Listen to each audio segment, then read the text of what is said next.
Assalamualaikum warahmatullahi wabarakatuh. Kami dari kelompok satu akan menjelaskan tentang sistem transmisi digital. Di kelompok satu ini ada 3, yaitu yang pertama ada Marsha Clarabel, yang kedua ada Aurelia Zafira Putri, yang ketiga ada saya sendiri, Auzan Zatur Rahman. Pertama, apa itu transmisi digital? Transmisi digital itu pengiriman informasi melalui media komunikasi fisik dalam bentuk sinyal digital. Apabila masih berupa sinyal analog, maka harus didigitalisasikan terlebih dahulu untuk diproses. Di sistem transmisi digital ini ada 3, ada ADC, analog to digital converter, ada multiplexing, ada transmission medium. Di analog to digital converter ini ada 3, yaitu sampling, quantization, dan encoding. Analog to digital converter itu pengonversian sinyal analog menjadi sinyal digital yang melalui proses-proses tertentu agar hasilnya maksimal dan tidak mengurangi informasi yang ada di dalamnya. Yang pertama itu ada sampling. Apa itu sampling? Sampling itu proses pengambilan sampel yang berupa besaran sinyal analog pada titik tertentu secara teratur dan berurutan, dan frekuensi samplingnya itu harus 2 kali lebih besar daripada frekuensi yang akan disampling. Itu tuh berdasarkan teorema Nyquist. Hasil dari sampling dapat berupa pulse amplitude modulation atau PAM. Yang kedua itu ada quantization. Apa itu quantization? Itu proses menentukan segmen-segmen dari amplitude sampling dalam level-level kuantisasi dan dinyatakan dalam bentuk integer dari level kuantisasi yang terdekat. Yang ketiga itu ada encoding. Apa itu encoding? Itu proses mengubah besaran amplitudo sampling ke dalam bentuk kode biner. Selanjutnya ada multiplexing, dan multiplexing itu dibagi 2, ada yang PDH atau SDH. Yang PDH itu Plesiosynchronous Digital Hierarchy, dan yang SDH itu Synchronous Digital Hierarchy. Untuk multiplexing sendiri itu merupakan sebuah teknik yang mengirimkan lebih dari satu informasi melalui satu saluran dengan tujuan untuk menghemat jumlah saluran fisik, misalnya kabel, pemancar, dan penerima, serta kabel optik. Untuk PDH sendiri merupakan sebuah penggabungan 4 sinyal dengan laju bit yang rendah menjadi satu deretan bit-bit yang mempunyai kecepatan 4 kali lebih tinggi pada arah kirim dan mendapatkan atau memecahkan kembali sinyal aslinya pada arah terima. Dan berikut untuk penggambaran dari PDH itu sendiri.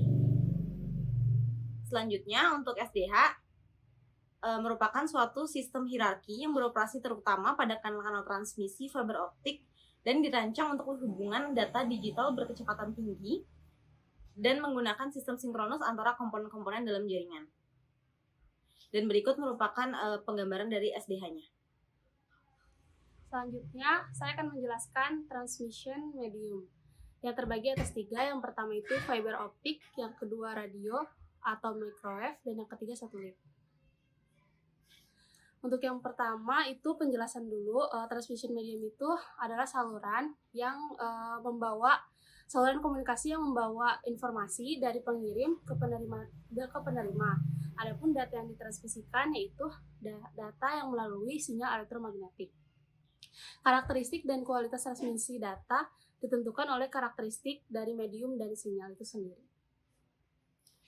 Yang pertama ada fiber optik.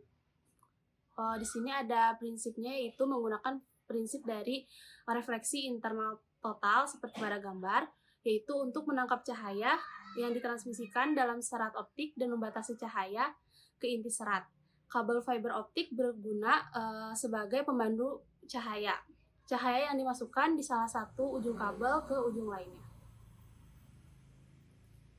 Yang kedua itu tentang prinsipnya, ada 2. Yang pertama single mode fiber, yaitu hanya satu mode yang dapat merambat melalui serat dalam serat mode tunggal. Yang kedua ada multi mode fiber yang memungkinkan jalur atau mode dengan jumlah besar untuk sinar cahaya yang melewatinya.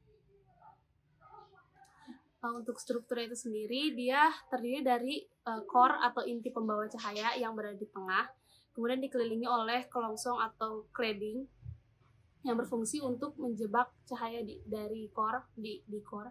Kemudian serat gelas atau plastik coating itu ditutupi oleh lapisan penyangga plastik yang melindunginya dari lingkungan dan memungkinkan penanganan yang mudah untuk penyambungan dan atau penghentian.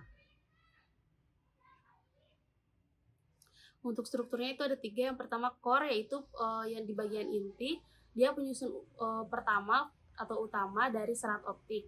Yang kedua itu adalah cladding, yang mana dia terbuat dari bahan gelas atau silika dengan indeks bias lebih kecil dari indeks bias inti. Kemudian yang ketiga ada coating, yang biasanya terbuat dari bahan plastik dan fungsinya untuk melindungi serat optik.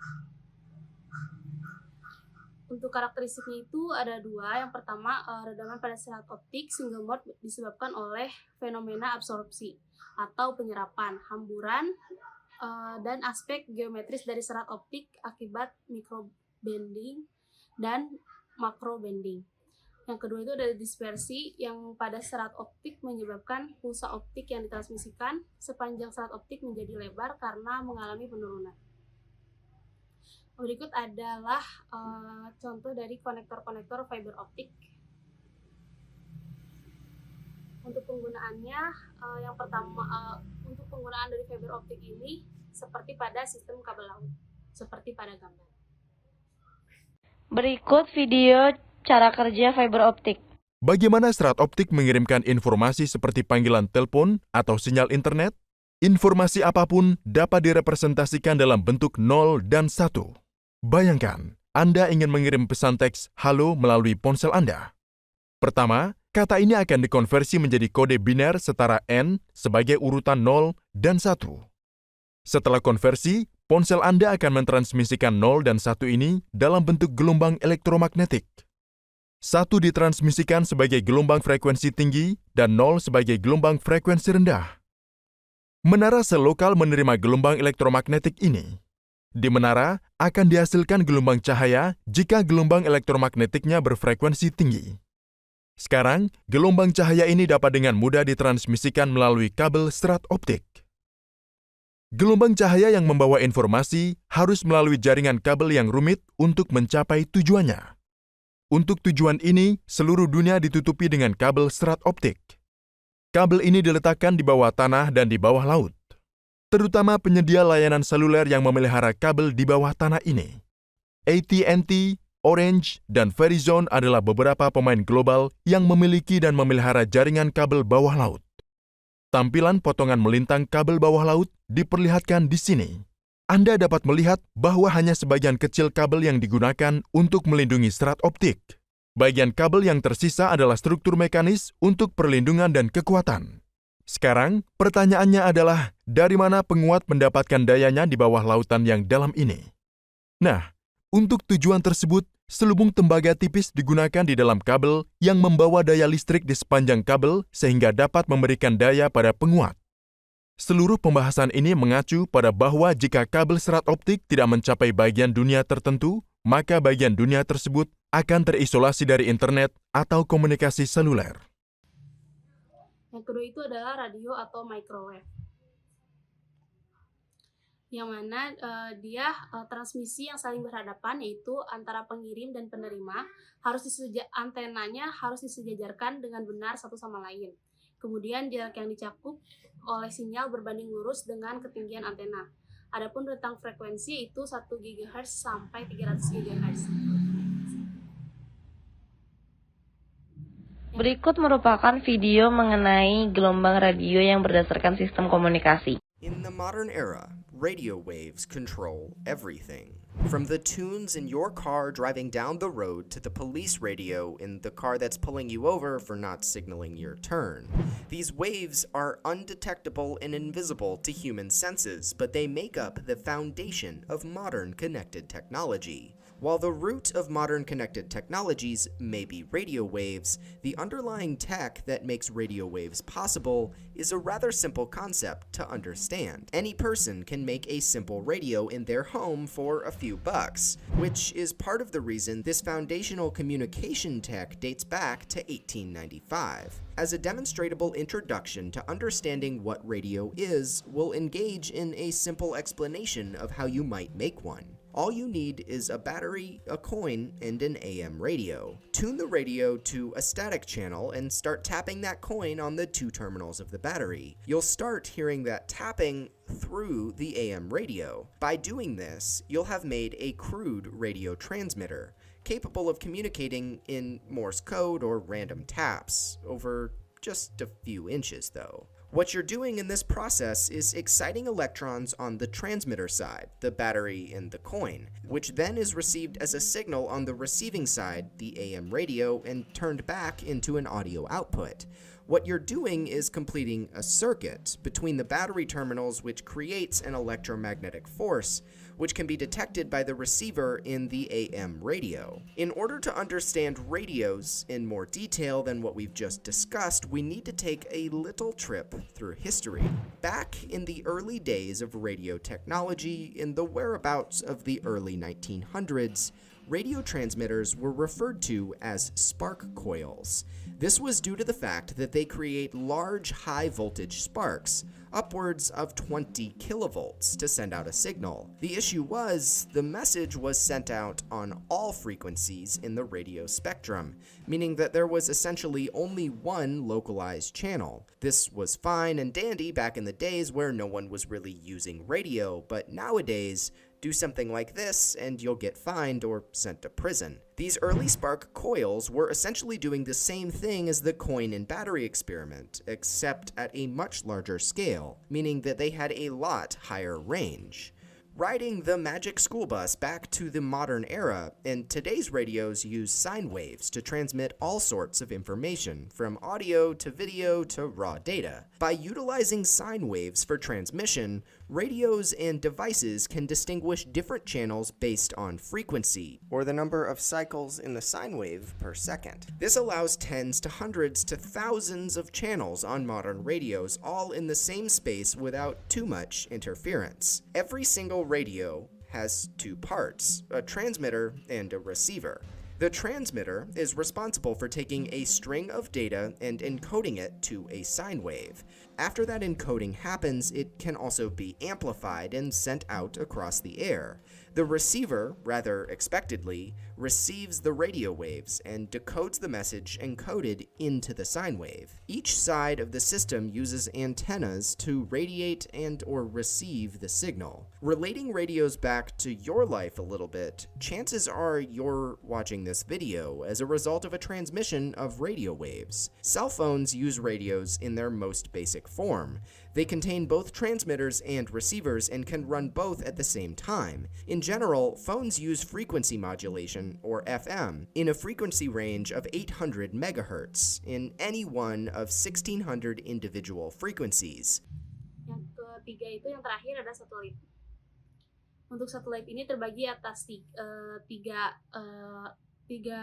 karakteristik, yaitu wide area, kemudian dapat menjangkau daerah-daerah terpencil, yang terakhir dapat mendukung sistem point to multipoint. Adapun tipe-tipe satelit itu ada tiga. Yang pertama GSO, dia bisa sampai 36.000 km. Yang kedua itu adalah MEO, itu bisa sampai 12.000 km. Yang ketiga itu adalah LEO, itu bisa sampai 2.000 km.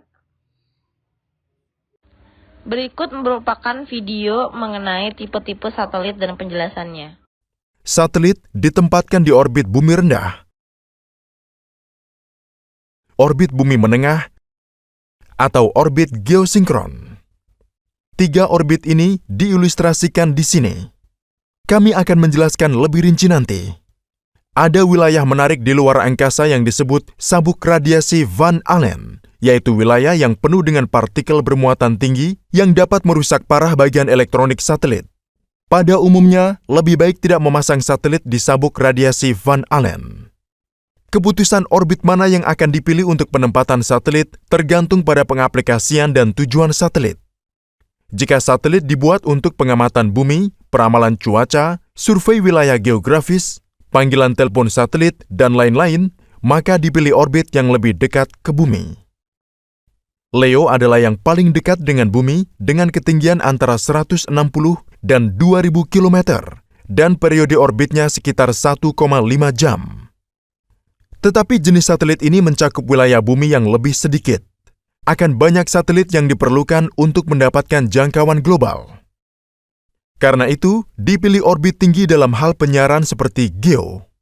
Satelit dalam orbit geosinkron berada pada ketinggian 35.786 km dan berputar pada kecepatan sudut yang sama dengan bumi. Ini berarti satelit membutuhkan waktu tepat 23 jam 56 menit dan 4 detik untuk menyelesaikan satu putaran. Di dalam orbit geosinkron terdapat kategori orbit khusus yang disebut orbit geostasioner, yang konsentris ke ekuator bumi. Satelit-satelit ini tetap diam sehubungan dengan bumi. Karena itu, satelit geostasioner adalah pilihan ideal untuk siaran televisi karena itu berarti Anda tidak perlu menyesuaikan sudut parabola Anda terus-menerus. Inilah alasan mengapa sabuk geostasioner begitu penuh dengan satelit dan dikelola oleh organisasi internasional bernama ITU. Orbit geosinkron ditempati oleh beberapa satelit navigasi juga. Satelit geo dapat menjangkau sepertiga permukaan bumi, sehingga 3 satelit cukup untuk melingkupi seluruh bumi. Untuk pengaplikasian navigasi seperti GPS, MEO adalah pilihan bijak. Meskipun Leo paling dekat dengan bumi, satelit di orbit ini berputar dengan kecepatan yang sangat tinggi. Karena itu, penerima di bumi gagal melakukan perhitungan navigasi secara akurat. Terlebih lagi, Leo membutuhkan lebih banyak satelit untuk mencakup seluruh bumi. Maka dari itu satelit GPS menggunakan MEO. Dalam sistem GPS yang khas, 24 satelit dapat mencakup seluruh bumi dan periode orbitnya adalah 12 jam. Kemudian ini ada link YouTube-nya. Sekian dari presentasi kelompok 1. Wassalamualaikum warahmatullahi wabarakatuh.